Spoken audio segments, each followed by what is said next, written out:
Anda kembali di Kabar Pagi, pemirsa. Jumlah korban keracunan di kota Tasikmalaya, Jawa Barat terus bertambah. Diduga korban menyantap hidangan yang salah satu bahan makanan yang mengandung bakteri lantaran basi.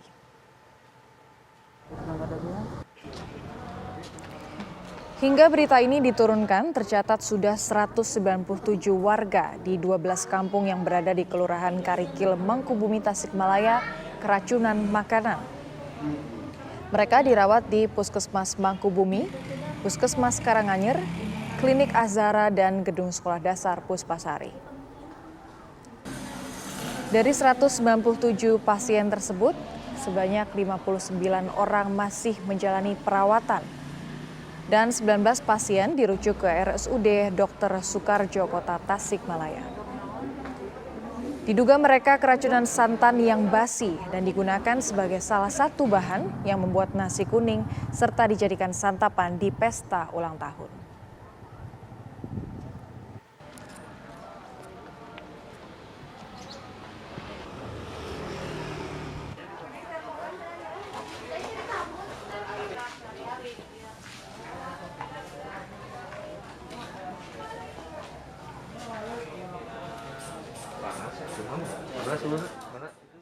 Dan pemirsa, kita telah terhubung dengan Kepala Dinas Kesehatan Tasikmalaya, Uus Supangat. Selamat pagi, Pak.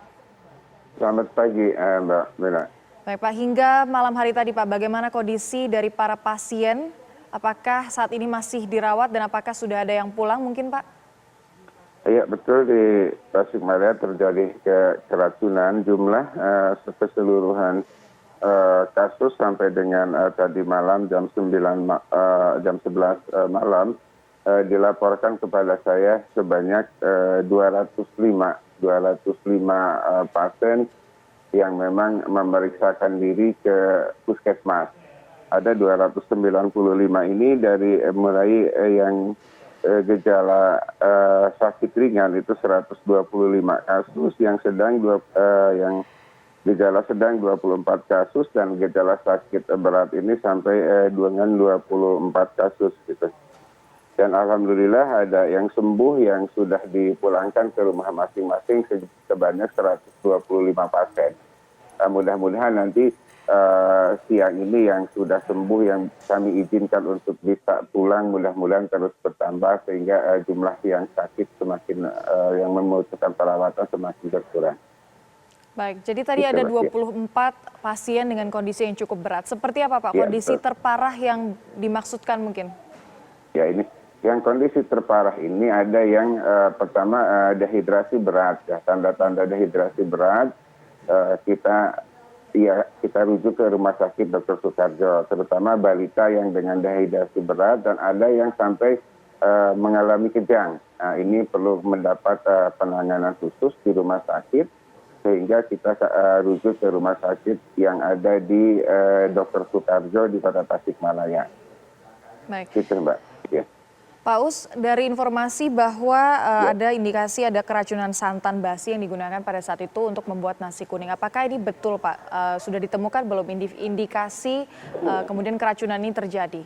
Ya betul. Ini memang masyarakat mengalami keracunan setelah mengkonsumsi masakan yang kami di lapangan temukan itu dari nasi kuning yang memang dari jamuan satu acara syukuran ya yang ada di Mangkubumi tersebut.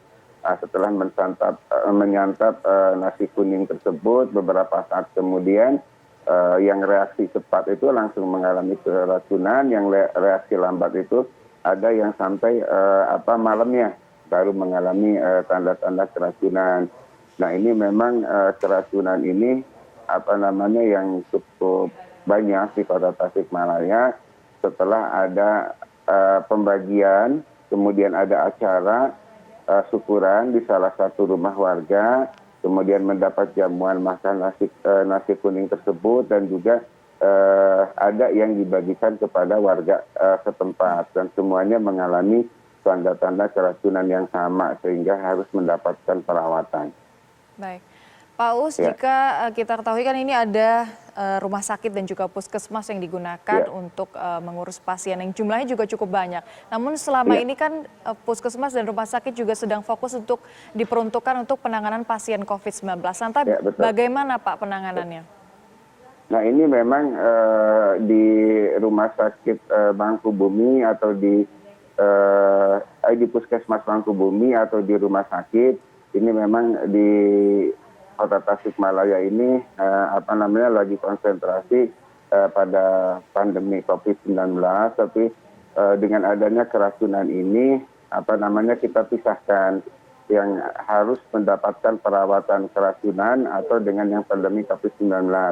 Kebetulan selama ini baik di puskesmas maupun di rumah sakit ada ruang triase atau ruang penyaringan terhadap kasus-kasus COVID-19 sehingga menjadi relatif tidak ada masalah sebetulnya untuk kasus-kasus pasien yang COVID dengan non-COVID.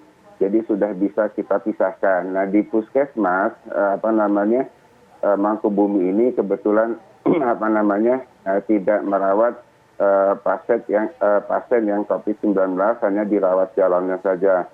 Dan ada tempat khusus untuk yang memang untuk pasien-pasien dengan non-COVID. Karena kan selama ini pasien di rumah sakit maupun di puskesmas harus tetap memberikan pelayanan walaupun di era pandemi ini. Jadi sebetulnya sudah ada tempat-tempat atau alur-alur yang terpisah antara pasien COVID dan non-COVID. Ya. Baik, terima kasih banyak Kepala Dinas Kesehatan Tasikmalaya, Pak Uus Supangat. Terima kasih telah bergabung bersama kami. Iya, sama-sama.